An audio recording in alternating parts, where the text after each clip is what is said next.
One great trade doesn't make you a great trader. Stay tuned, we're going to talk about that next.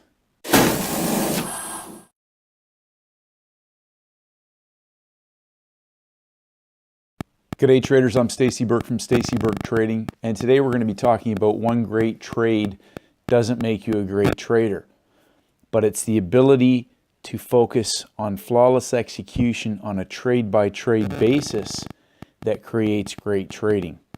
Now, in the past, I've talked about blowing up small trading accounts, and I've talked about, haphazardly getting into emotional, impulsive trades, getting a trading plan, and then when Monday morning would come around, I inevitably would end up taking trades that were outside of my plan. I'd take on too much leverage. I would move my stops. I would potentially not even have a stop. I would average into losing trades. But one of the biggest things that I talked about was, stepping back.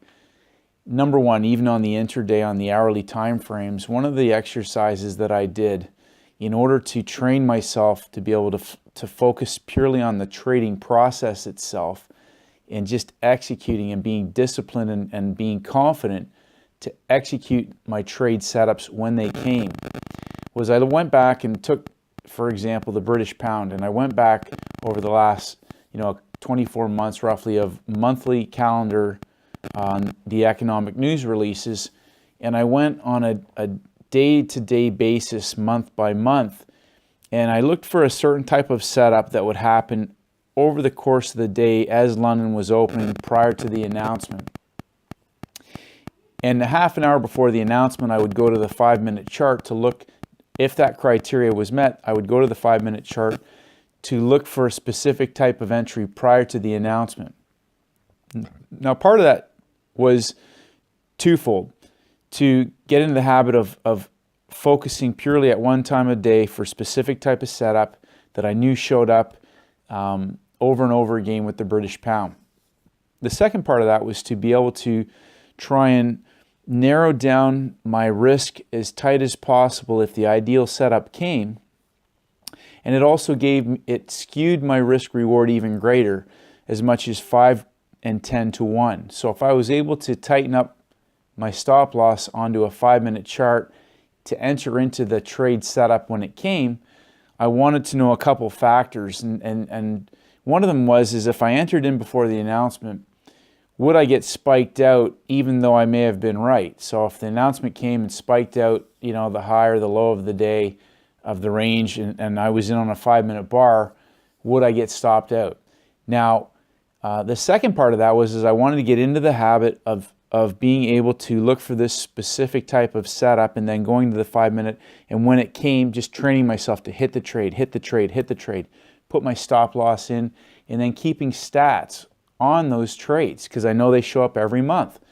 Now, obviously, data can change, things can happen, but the idea with keeping those stats and going through trade by trade by trade and training myself to hit the trades regardless of what I thought and sticking to that trading plan, it ingrained some confidence in me, and I also knew I could start to see over time whether or not there was a consistent pattern with spiking out traders that were in early, and for the most part there wasn't. Now, I didn't trade interest rates or non-farm payrolls, as I still think those are highly volatile situations that most likely will get spiked out, and I'm still kind of keeping a track record of that. But these were just the general month-to-month announcements.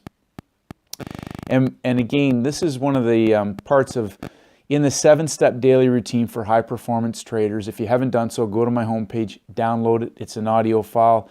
It's about creating daily routines. And one of those daily routines is accelerated learning and journaling and backtesting and getting your best playbook trade setups. Now, I've narrowed that down on the hourly system to a couple of very specific setups. And by going to those news releases, it enabled me to look for certain patterns specifically over and over again at certain times of the day so that I could narrow my screen time down and I could filter through the pound cross pairs and look for specific types of setups prior to the news release. And then again, if that setup was there, go to the 5-minute chart. And if that met my criteria, take the trade, put my stop in. If it moved a certain amount on the release or prior to the release, going to break even, leaving my target in place, and then leaving the trade and not coming back to the screen. And part of that is because also we can interfere with profits, we can interfere with trades that are going to continue to move because we get freaked out, or we get analysis paralysis when there's volatility, instead of just stepping back and letting it trade as it's supposed to. So again, flawlessly executing each trade on a trade-by-trade basis, not focusing on the results, not focusing on what you've done in the past, but just focusing purely on the process of the trade you're in right now.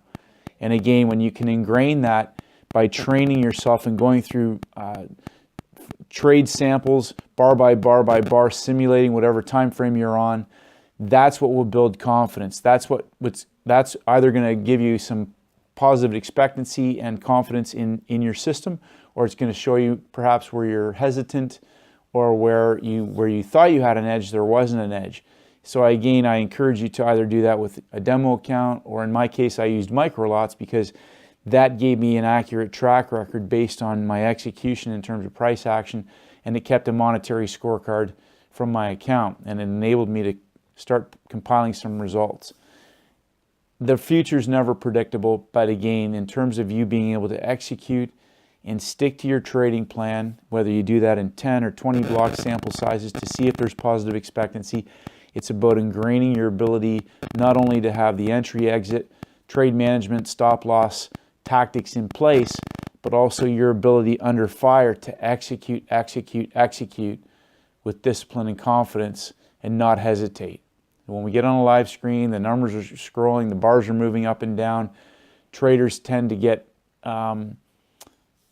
hoodwinked by some of the activity on the screen. My screens have nothing on them but price, and if you read some more about the industry, they like to have all that on there because it messes with traders' brains. So hopefully you got some value from today's video, traders. Design your own exercises to train yourself wherever you see room for improvement. Keep it simple.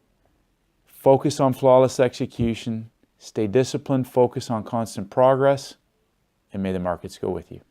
Hi traders, it's Stacey Burke from Stacey Burke Trading. If you haven't done so, please head over to my website at staceyburketrading.com. I create updates on almost a daily basis, and I would love for you to receive them. Just click on the blog. If you want to enter your name and your email address, I'll send you my free audio program, the 7-Step Daily Routine for High Performance Traders. This is essential knowledge for all traders in all markets, and this is for helping traders to master the market with discipline, confidence, and a winning mindset. I appreciate all your feedback and comments. As always, traders, stay disciplined, and may the markets go with you.